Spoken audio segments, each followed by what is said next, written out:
आपल्या भाषणात त्यांची परिस्थिती आपण सगळ्यांनी जवळून बघितलेली आहे की त्याच्या घरात लग्न असताना देखील पक्षाची उमेदवारी पक्ष अडचणीत आहे म्हटल्यानंतर आम्ही त्यांना सगळ्यांनी या भागातल्या सगळ्याच नेत्यांनी त्यांना विनंती केली की तुम्हाला काँग्रेस पक्षासाठी लढावं लागतंय आणि त्यांनी मागं पुढे कोणताही विचार न करता आज पक्षासाठी आज ही उमेदवारी घेतलेली आहे. त्यांना मनापासून मी धन्यवाद देतो.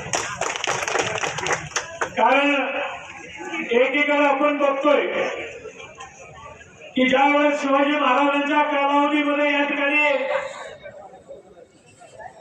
एखादी सैन्याने चाल केली आणि त्यावेळेस तानाजी सरदार तानाजी यांच्या मुलाचंही लग्न होतं.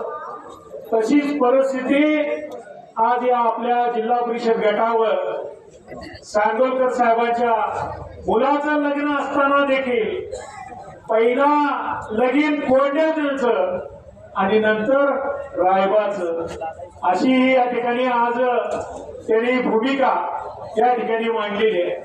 आणि मला खात्री आहे की शेगाव आणि बनाळी पंचायत जिल्हा परिषद गट हा आतापर्यंत काँग्रेसच्या विचाराचा राहिलेला आणि यावेळेस सुद्धा आपण सगळेजण काँग्रेसच्या विचाराच्या मागे राहाल अशी या ठिकाणी मी मनापासून आपल्याला विनंती करतो.